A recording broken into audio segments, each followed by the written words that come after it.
Cheers.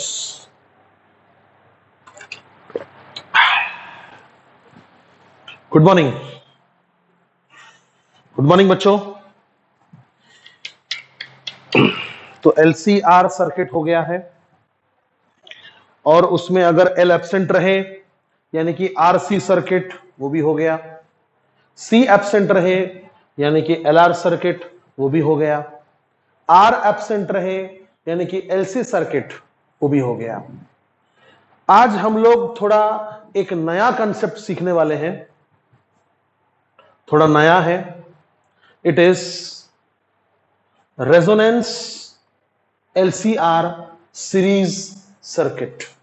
बहुत बड़ा नाम नहीं है, LCR सीरीज सर्किट रहेगा, अपने को उसमें रेजोनेंस समझना है। तो बच्चे लोग ध्यान से सुनिएगा पहले मेरा बात। मैं सोच रहा हूं ऐसा कि पहले मैं आपको रेजोनेंस का जो थ्योरेटिकल पार्ट है वो पहले सिखा दूं, उसके बाद मैं आपको उसके अंदर का बात बताऊं, फिर वो बताऊंगा जो एनसीईआरटी में लिखा हुआ है बहुत अच्छे से और स्टेट बोर्ड में भी नए वाले। तो चलिए सीखते हैं कि रेजोनेंस क्या है।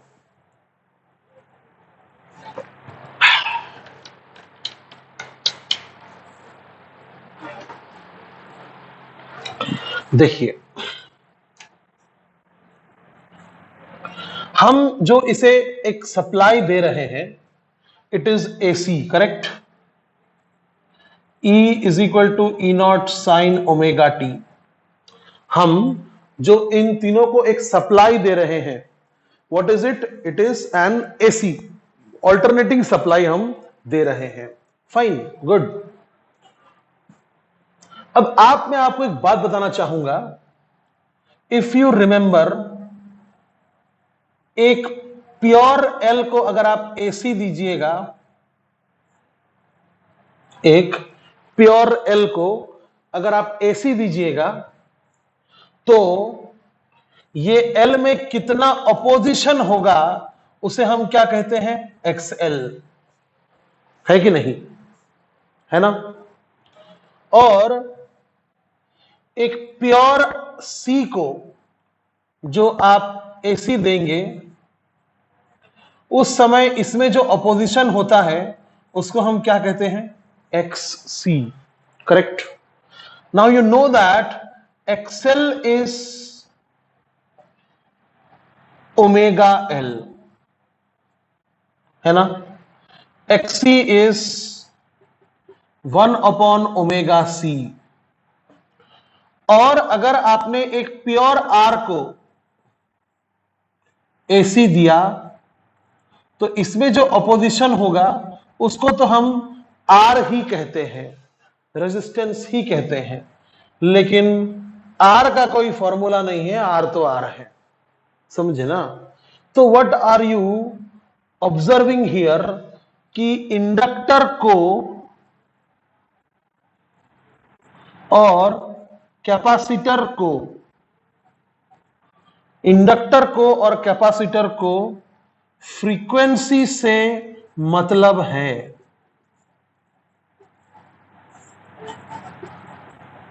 कि नहीं?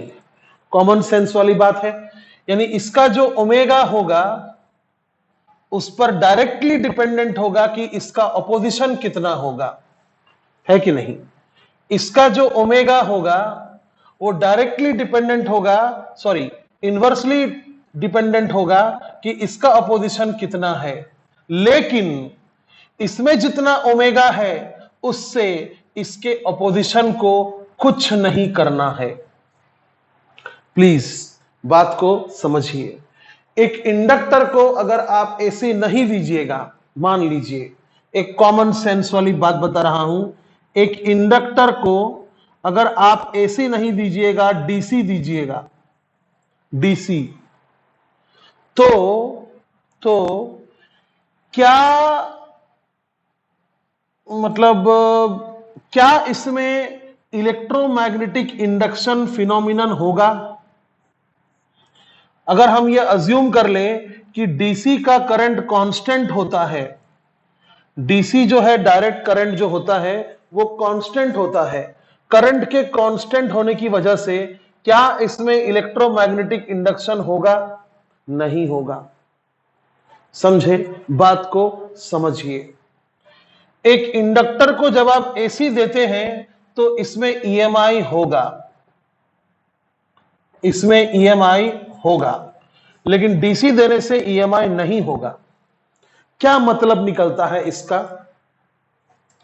कि अगर मैं एक वेरिएटिंग वोल्टेज देता हूं किसी प्योर इंडक्टर को, याद रखिएगा प्योर इंडक्टर मतलब कोई रेजिस्टेंस नहीं है उसके पास, तो एक प्योर इंडक्टर को अगर मैं एक ऑल्टरनेटिंग वोल्टेज देता हूं तो उसमें ईएमआई होगा। क्या होगा? ईएमआई होगा। समझे? ईएमआई होगा मतलब इसमें एक ईएमएफ इंड्यूस होगा, एक ईएमएफ इंड्यूस होगा,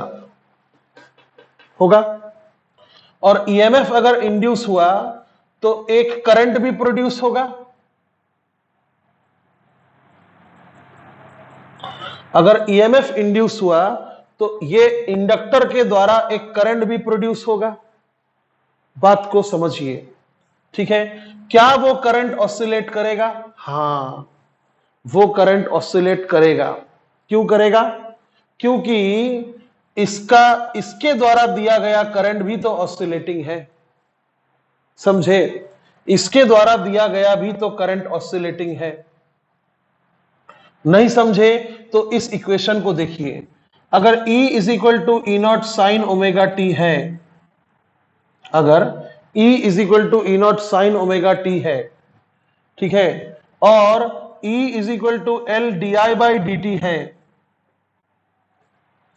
E is equal to L d I by d t है, तो यहां से जो I आएगा वो क्या आएगा? Minus E not upon L omega, minus E not upon L omega cos omega T, ये आएगा I। तो बात को आप समझिए कि हमने जो ईएमएफ दिया वो अगर सिंपल हार्मोनिकली ऑसिलेट कर रहा है, वो अगर एसएचएम कर रहा है, वो अगर ऑसिलेट कर रहा है, तो जो करंट उस सर्किट में फ्लो हो रहा है वो भी तो ऑसिलेट हो रहा है, वो भी तो ऑसिलेट हो रहा है। समझे? लेकिन इसमें करंट ऑसिलेट होगा क्या? इसमें तो यार ईएमआई ही नहीं होगा, इसमें तो इलेक्ट्रोमैग्नेटिक इंडक्शन ही नहीं होगा। As per the rule Faraday ने क्या बोला था कि जब कोई करंट चेंज होगा, जब कोई मैग्नेटिक फ्लक्स चेंज होगा तब ईएमएफ जनरेट होगा। यहां पर तो करंट चेंज ही नहीं हो रहा है, तो करंट अगर चेंज नहीं हुआ तो मैग्नेटिक फील्ड कैसे चेंज होगा? मैग्नेटिक फ्लक्स कैसे चेंज होगा? नहीं होगा। अच्छा, तो समझ गए आप? अच्छा, अगर एक capacitor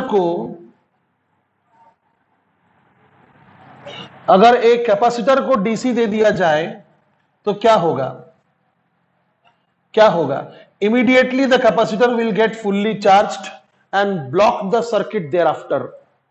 immediately the capacitor will get fully charged and block the circuit, यानी सर्किट विल ओपन, यानी करंट फ्लो नहीं होगा।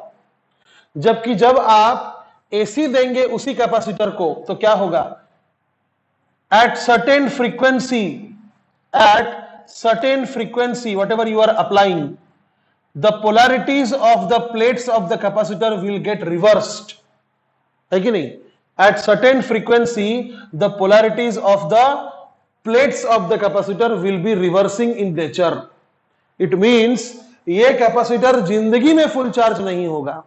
प्लस हुआ नहीं था कि माइनस हो गया, माइनस हुआ नहीं था कि प्लस हो गया, तो फुल चार्ज कब होगा? अबे फुल चार्ज तो तब कहलाता है जब प्लस था, प्लस है, प्लस रह गया, सर्किट बंद, कैपेसिटर फुल चार्ज्ड।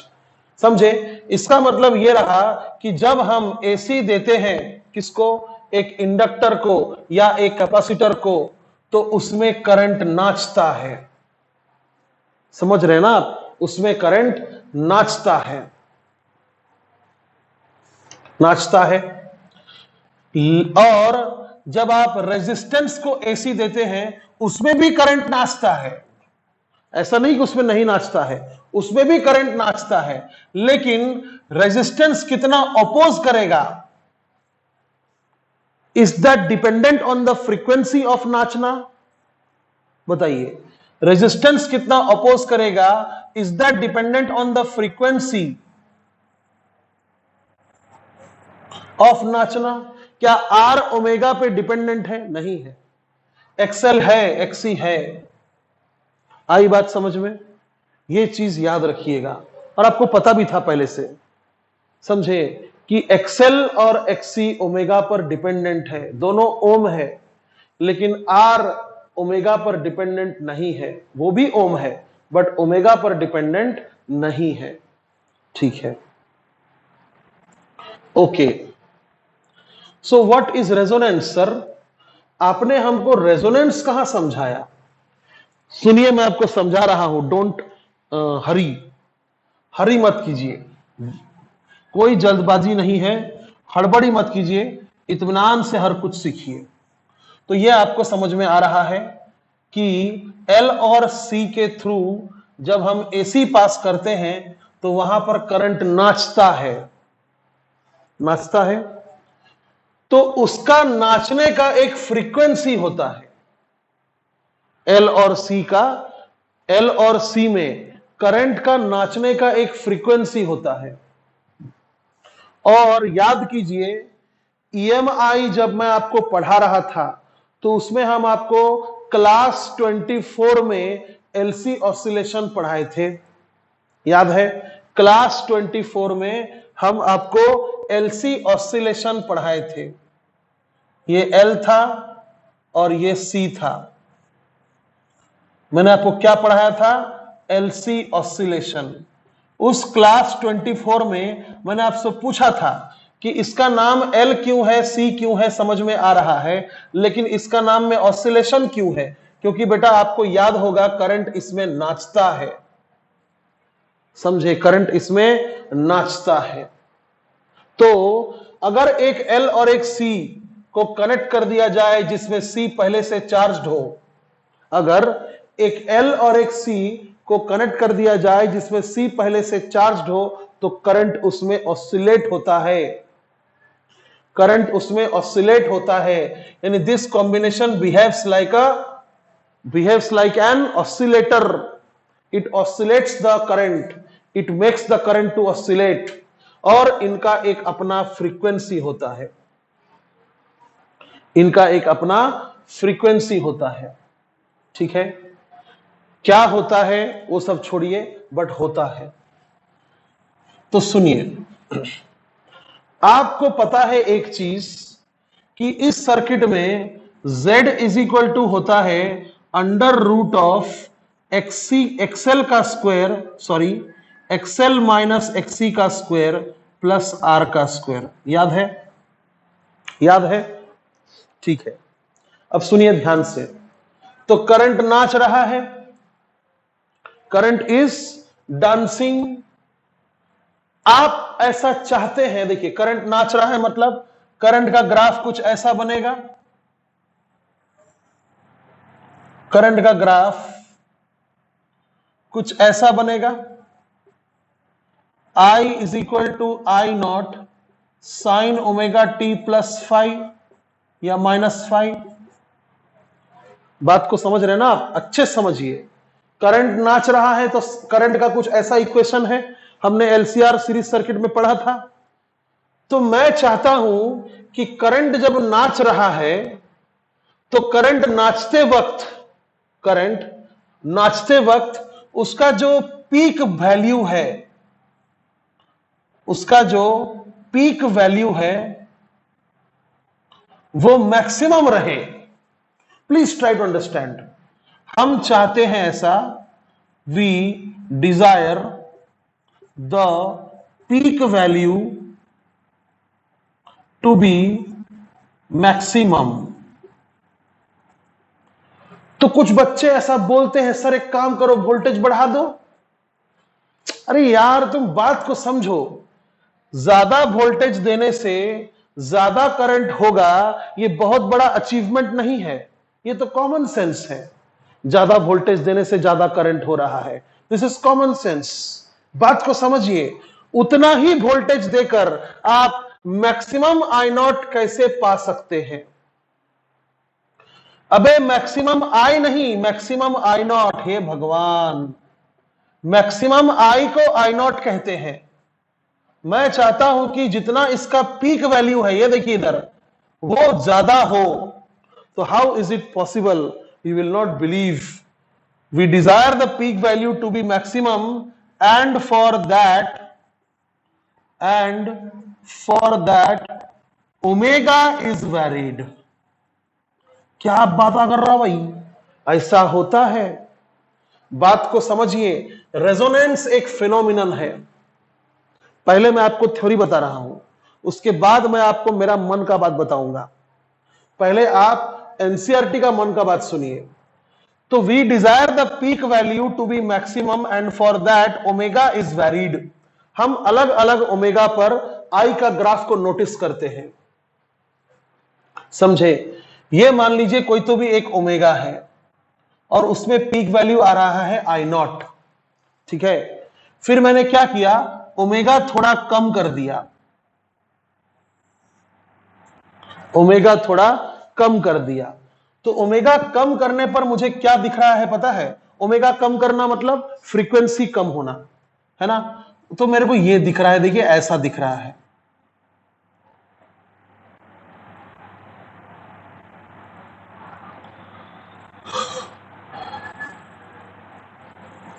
कैसा दिख रहा है?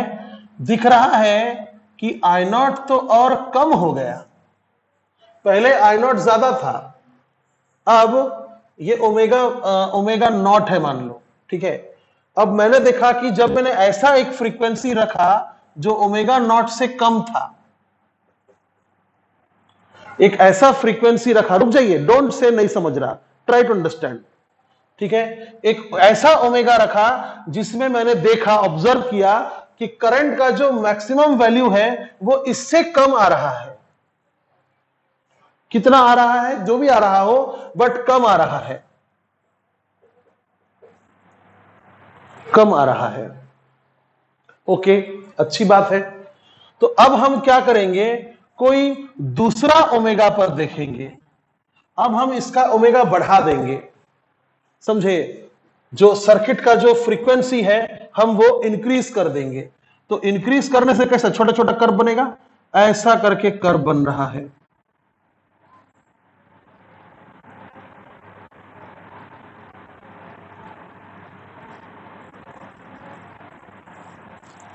ऐसा। क्या सीखे? कि हमने ओमेगा इंक्रीज कर दिया, ये ओमेगा नॉट था, इंक्रीज कर दिया, एक नया ओमेगा सेट किया, और साला उसमें भी आई नॉट इतना नहीं आ रहा है जितना ओमेगा नॉट पे आ रहा है। तो क्या सीखने को मिल रहा है? अच्छा, ये वो ओमेगा है जिसमें आई नॉट अपने मैक्सिमम पर है। अगर मैंने फ्रीक्वेंसी ज्यादा किया, इधर अगर मैंने ये जो सप्लाई में दे रहा हूं, ये सप्लाई का फ्रीक्वेंसी अगर मैंने बढ़ाया तो आई नॉट कम हो जा रहा है, तो आई नॉट कम हो जा रहा है, समझे? आई नॉट कम हो जा रहा है। और अगर मैंने इससे फ्रीक्वेंसी कम किया तो भी आई नॉट कम हो जा रहा है। मतलब अगर मैं frequency versus I not versus frequency का ग्राफ अगर बनाऊं तो कुछ ऐसा देखने को मिल रहा है। क्या देखने को मिल रहा है? कि एक ऐसा फ्रीक्वेंसी है, एक ऐसा फ्रीक्वेंसी है जिस पर करंट का जो मैक्सिमम वैल्यू है वो बहुत ज्यादा है।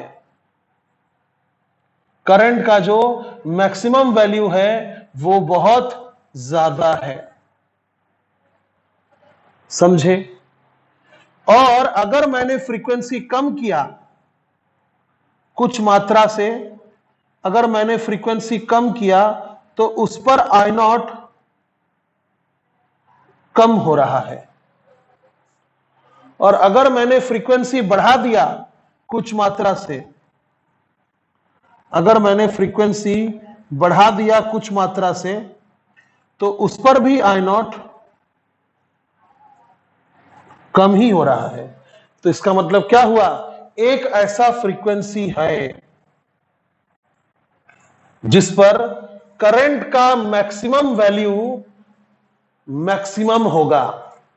करंट का, देखिए करंट का, नाचता हुआ करंट का मैक्सिमम वैल्यू मैक्सिमम होगा। ध्यान से देखिए, ध्यान से देखिए, करंट का मैक्सिमम वैल्यू मैक्सिमम होगा एक पर्टिकुलर फ्रीक्वेंसी में।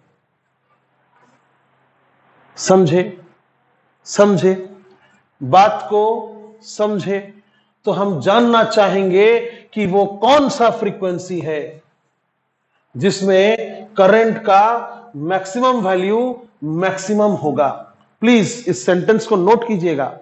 मैं इस करंट का मैक्सिमम वैल्यू की बात नहीं कर रहा हूं, इस करंट का मैक्सिमम वैल्यू की बात कर रहा हूं। यानी जो पीक वैल्यू ऑफ करंट है वो ज्यादा होगा at certain frequency, not at any other frequency. समझे, इस फ्रीक्वेंसी से अगर फ्रीक्वेंसी कम किया तो भी पीक वैल्यू कम हो जाता है, अगर मान लीजिए बढ़ाया फ्रीक्वेंसी तो भी पीक वैल्यू कम हो जाता है। ऐसा क्यों, ऐसा क्यों? आखिर बात को समझिए कि आखिर भला करंट इस ओमेगा पर कैसे डिपेंडेंट होने लगा। फॉर्मूला में है इसीलिए, फॉर्मूला में है इसीलिए, don't behave like a mediocre. समझे, बात समझिए, बात समझिए। मैंने आपको पहले ही बोला था कि इसका अपोजिशन ओमेगा पर डिपेंडेंट है, इसका भी अपोजिशन ओमेगा पर डिपेंडेंट है। समझे, इसका मतलब यह हुआ कि इस कॉम्बिनेशन का अपोजिशन ओमेगा पर डिपेंडेंट है। मैं फॉर्मूला नहीं लिख पाऊंगा, बट डिपेंड ऑन ओमेगा।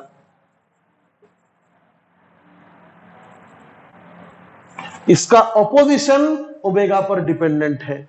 तो समझिए आखिर किसको अपोज करता है कोई सर्किट, करंट को।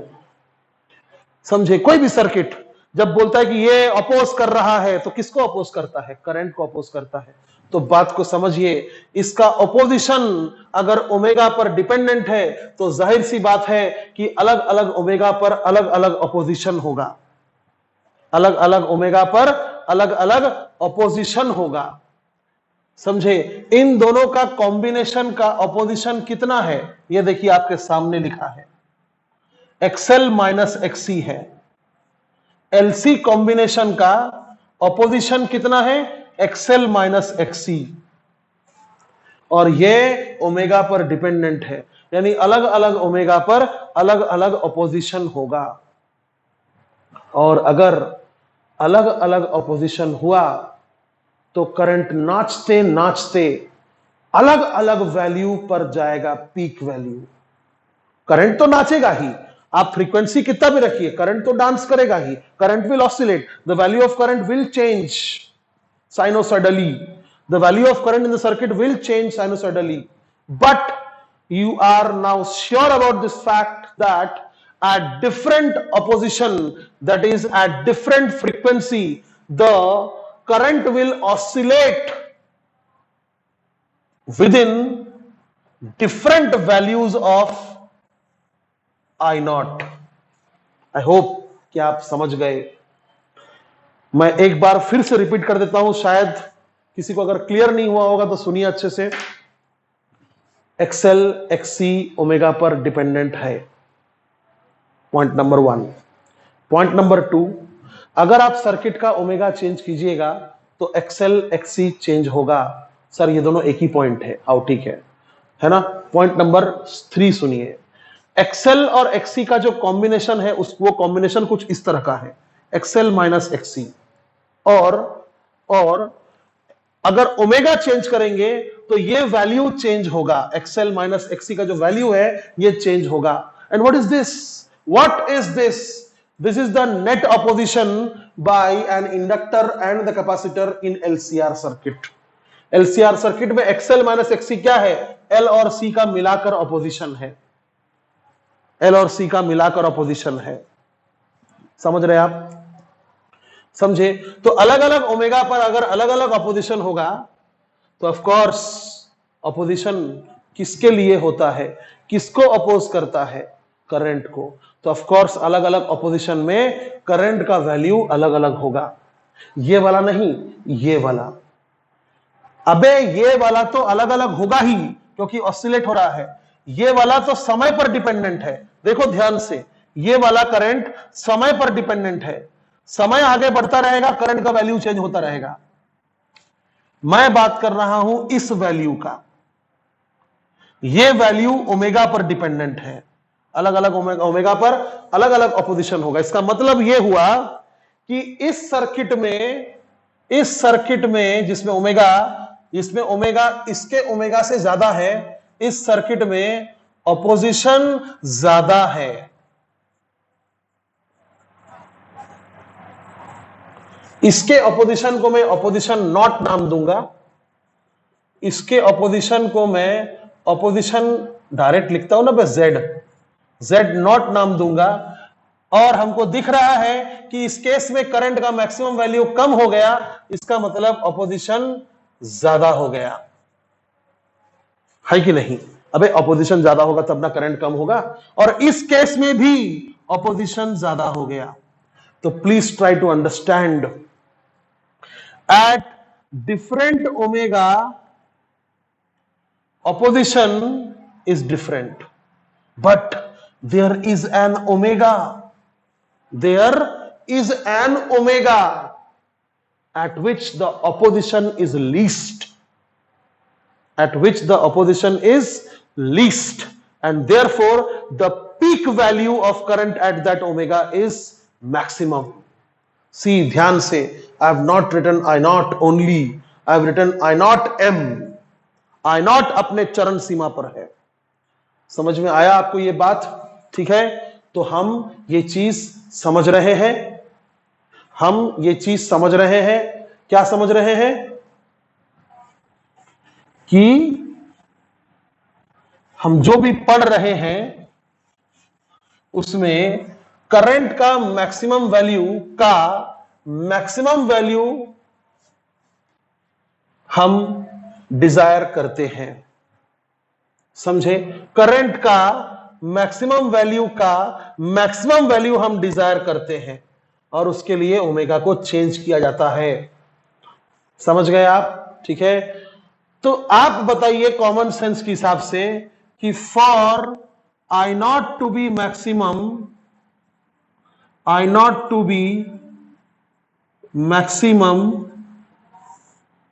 Z क्या होना चाहिए? वेरी गुड, Z होना चाहिए मिनिमम। अब सिंपल है, सर्किट में जितना कम ऑपोजिशन होगा करंट का मैक्सिमम वैल्यू उतना ज्यादा होगा। ऑपोजिशन क्या है? ऑपोजिशन है। तो आप चाहते हैं कि आपको Z का मिनिमम वैल्यू चाहिए। एनसीईआरटी का बात बता रहा हूं मैं। आप चाहते हैं कि आपको Z का मिनिमम वैल्यू चाहिए, तो क्या मैं मिनिमम वैल्यू 0 लिख दूं? क्या मैं ऐसा कुछ भी कर सकता हूं कि यह सॉल्व होकर 0 आएगा? कभी नहीं, क्योंकि इन दोनों के बीच में प्लस है। समझे? तो फॉर Z मिनिमम हम एक काम कर सकते हैं, हम इस चीज को तो 0 कर सकते हैं क्योंकि इनके बीच में तो माइनस है। समझे? तो बहुत इंपॉर्टेंट बात है ये कि हम इस चीज को तो 0 कर सकते हैं। कैसे सर? नहीं समझ रहा है? बिल्कुल समझेगा। लेट मी गो फर्दर, थोड़ा सा और मेरे को सॉल्व करने दीजिए। मैं लिखूंगा एक्सएल के जगह एल ओमेगा और एक्सी के जगह 1/c omega is equal to हो जाएगा ये। फिर मैं लिखूंगा omega square is equal to 1 upon L C, and फिर मैं लिखूंगा omega is equal to under root of 1 upon L C. समझे? समझे? और यहां पर मैं शान से लिखूंगा ओमेगा नॉट। क्यों? क्योंकि ये वो फ्रीक्वेंसी है, ये वो एंगुलर फ्रीक्वेंसी है जिस पर z क्या हुआ? मिनिमम हुआ। जिस पर z क्या हुआ? मिनिमम हुआ। समझे? और z मिनिमम होने से क्या होगा? क्या होगा? z मिनिमम होने से करंट मैक्सिमम होगा। तो सर इसका नाम रेजोनेंस क्यों है? मैंने अभी तक आपको एक बहुत इंपॉर्टेंट चीज नहीं बताया जो आप जानते हैं। याद करो, याद करो, एलसी ऑसिलेशन टॉपिक में भी फ्रीक्वेंसी का यही फॉर्मूला आया था। याद करो, क्लास 24 इलेक्ट्रोमैग्नेटिक इंडक्शन में एलसी ऑसिलेशन का भी यही फॉर्मूला आया था। अब मैं आपको एक थ्योरेटिकल बात बताऊंगा जो मेरे मन में है। क्या? सुनिए, आप एक एल लेते हैं, सुनिएगा ध्यान से, और एक सी लेते हैं। इस वजह से यहां पर करंट होता है ऑसिलेट, इस वजह से यहां पर करंट होता है ऑसिलेट, और उस समय ऑसिलेशन का फ्रीक्वेंसी का फॉर्मूला हो जाता है 1 by under root L C. ये हमने आपको तभी पढ़ा दिया था, ठीक है, 1 by under root L C. अच्छा, ध्यान से देखिएगा, हमने इसको प्योर इंडक्टर माना था और इसको प्योर कैपेसिटर माना था। क्या दुनिया में ऐसा कोई भी चीज पॉसिबल है कि इंडक्टर एकदम प्योर है, कैपेसिटर एकदम प्योर है? नहीं। There is resistance, there is resistance, मतलब एल और सी के साथ रेजिस्टेंस होता है, इन्हीं में घुसा हुआ होता है, इन्हीं में घुसा हुआ होता है। और हम जब ये चार्ज लेते हैं और उम्मीद करते हैं कि करंट इस सर्किट में आजीवन ऑसिलेट करता रहेगा, ऐसा नहीं होगा, क्योंकि रेजिस्टेंस भाई साहब करंट को खाकर खत्म कर देंगे। जो रेजिस्टेंस है वो करंट को खाकर खत्म कर देंगे। यानी उम्मीद करते हैं कि ऐसा ऑसिलेशन आजीवन होता रहेगा, उम्मीद करते हैं कि ऐसा ऑसिलेशन आजीवन होता रहेगा, लेकिन होता क्या है? होता यह है कि ऑसिलेशन ऐसा होता है, यानी ऑसिलेशन मर जाता है, ऑसिलेशन मर जाता है। समझे? और हम इसको कहते हैं, ऑसिलेशन चैप्टर में पढ़े होंगे आप, हम इसको कहते हैं डैम्प्ड ऑसिलेशन। समझे? और हम ऐसा कभी नहीं चाहेंगे कि करंट खत्म हो जाए, हम हमेशा चाहेंगे कि करंट चलता रहे, चलता रहे, ऑसिलेट हमेशा होता रहे। तो हम इसको बाहर से सप्लाई देते हैं कि ए करंट, ए रजिस्टर, तू करंट को खा जा रहा है, इसलिए मैं तेरी तरफ से सर्किट में भरपाई करता रहूंगा, करंट का कंपेंसेट करते रहूंगा। तो अब जो करंट नाचेगा, ध्यान से सुनिएगा, अब जो करंट नाचेगा उसको रेजिस्टेंस खाएगा, बिल्कुल खाएगा, लेकिन सप्लाई करंट देता रहेगा। समझे? तो इसको हम कहते हैं फोर्स्ड ऑसिलेशन, जबरदस्ती ऑसिलेट करवा रहे हैं आप। समझे? और 100 बात की एक बात क्या है? 100 बात की एक बात यह है कि आप जो फ्रीक्वेंसी उसको दे रहे हैं, आप जो फ्रीक्वेंसी उसको दे रहे हैं, यहां देखिए, आप जो फ्रीक्वेंसी उसको दे रहे हैं, उसी फ्रीक्वेंसी से एलसी ऑसिलेशन होगा। बहुत इंपॉर्टेंट बात है ये सब, कोई बुक आपको नहीं बोलेगा, ध्यान से सुनिए, उसी फ्रीक्वेंसी से एलसी ऑसिलेशन होगा। सिर्फ 2 मिनट सर, बस आगे बता रहे हैं, उसी बुक से उसी फ्रीक्वेंसी से एलसी ऑसिलेशन होगा जो फ्रीक्वेंसी आप देंगे। समझे? लेकिन ध्यान से सुनिएगा, एक बात ध्यान से सुनिएगा, आपको क्या पता कि अगर ये दोनों नेचुरली नाचते, not confusing, try to understand, this is known as natural oscillation. जो पॉसिबल नहीं है, क्योंकि एल में और सी में रेजिस्टेंस होना ही होना है, समझे? हाँ, लेकिन क्या कहते हैं इसको? Natural oscillation. तो इस फ्रीक्वेंसी का नाम क्या होगा? नेचुरल फ्रीक्वेंसी, समझे? अब ये फ्रीक्वेंसी तो होता नहीं है, क्योंकि फ्रीक्वेंसी हो जाता है डैम्प।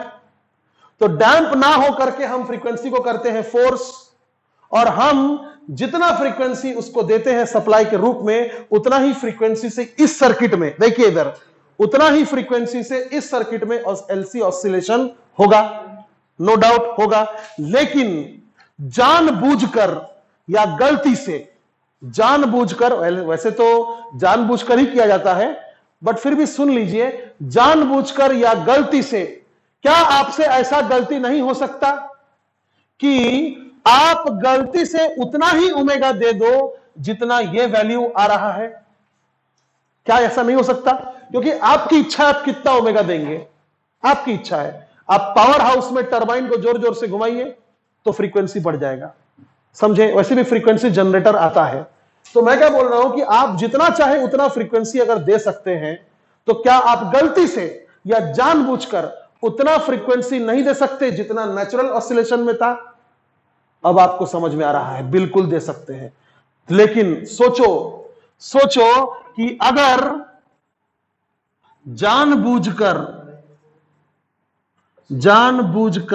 या गलती से ही सही, ये ओमेगा इस ओमेगा नॉट के बराबर हो गया, गलती से ही मान लो या जानबूझकर ही आपने जो ओमेगा दिया वो नेचुरल फ्रीक्वेंसी के बराबर दे दिया, तो क्या होगा? क्या होगा? उस फ्रीक्वेंसी पर अपोजिशन मिनिमम होगा और करंट में सर्किट में करंट मैक्सिमम होगा। सर्किट में जो पीक वैल्यू ऑफ करंट है वो अपने चरण सीमा पर रहेगा, समझे? इस चीज को बोलते हैं रेजोनेंस, इस चीज को बोलते हैं रेजोनेंस। रेजोनेंस का ये डेफिनेशन है। बट प्लीज एग्जाम में आप ऐसे शब्द यूज मत कीजिएगा कि जानबूझकर, इंटेंशनली और नॉन इंटेंशनली, ऐसे मत लिखिएगा। लिखिएगा डायरेक्ट कि in LCR series circuit if the driving frequency, see this is driving frequency, जो गाड़ी चला रहा है, this is the driving frequency is equal to the driven frequency, जो चल रहा है, समझे? What is driven frequency? अगर आर नहीं होता, अगर किस्मत से एल और सी के पास आर नहीं होता, उस समय जो करंट नाचने का फ्रीक्वेंसी होता है उसको कहते हैं नेचुरल फ्रीक्वेंसी, और वही इस सर्किट में ड्राइवन फ्रीक्वेंसी है। और ड्राइविंग फ्रीक्वेंसी क्या है? ड्राइविंग फ्रीक्वेंसी वो फ्रीक्वेंसी है जो आप दे रहे हैं। तो अगर इंटेंशनली या non intentionally, don't use this words in exam और पेपर, तो याद रखिएगा, अगर ओमेगा ओमेगा नॉट के बराबर हो गया तो हम कहते हैं क्या हो गया? रेजोनेंस हो गया। तो नीट में यह क्वेश्चन आया था कि रेजोनेंस होने के लिए फोर्स्ड ऑसिलेशन चाहिए, यानी एक ऑप्शन में था। समझ गए? अब आपको पूरा क्लियर हो गया होगा कि हम रेजोनेंस किसको कहते हैं, समझे? इसको देखो अच्छे से, मजाक मत करो ज्यादा। अरे मीत ना मिला रे